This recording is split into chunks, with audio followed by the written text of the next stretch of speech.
Welcome to Section 1, Stormwater Basics. In this section, I will explain what stormwater is and why it is important to manage. This section should take less than 5 minutes and will give you a good foundation for the other sections of this training. So what exactly is stormwater? Stormwater is any precipitation, such as rain, snow, or hail, that falls from the sky and then flows over the land, eventually entering nearby water bodies. Stormwater is a part of the water cycle. It is sometimes called surface runoff, as shown here, or just runoff.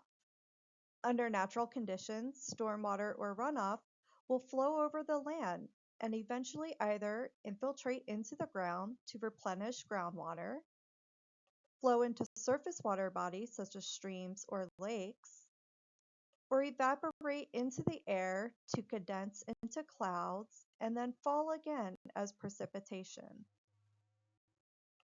Human development changes conditions in the landscape, and this affects how stormwater flows over the land and infiltrates into the ground.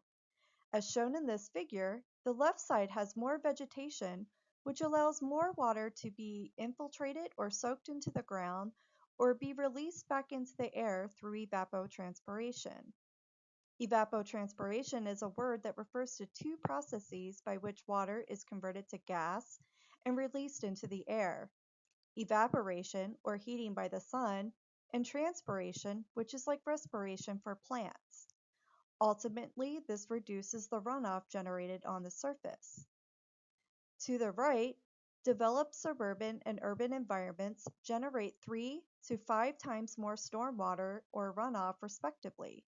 This is a result of replacing natural ground cover with hard, impervious surfaces. This reduces infiltration into the ground and evapotranspiration.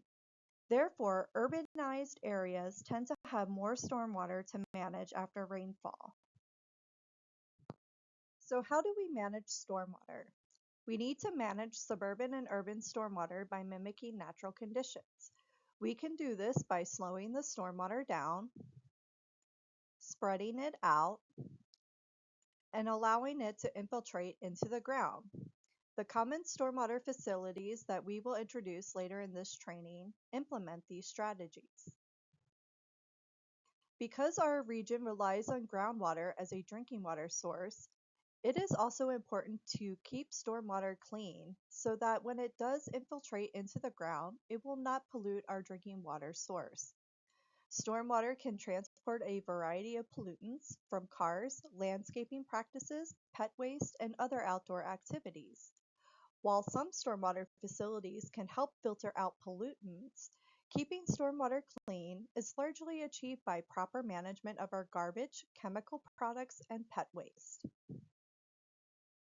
Poor stormwater management can cause problems for the county and HOAs. Flooding or drainage problems could cause water damage to properties and damage to infrastructure such as roads or culverts. Fast-moving stormwater can erode stream banks, road embankments, or certain stormwater features such as ditches, swales, or dry ponds. And, as mentioned, stormwater can also transport pollution, which can affect our groundwater and surface water quality. The damage caused by poor stormwater management can be costly to repair. Since HOAs are often responsible for their neighborhood roads and other infrastructure, the cost of any repairs or reconstruction will fall on the HOA.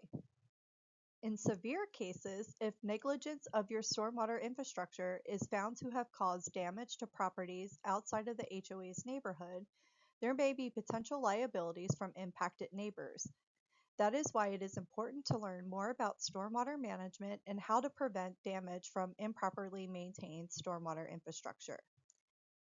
Now that you are familiar with the basics of stormwater and the importance of stormwater management, please move on to Section 2, Stormwater Responsibilities. Thank you.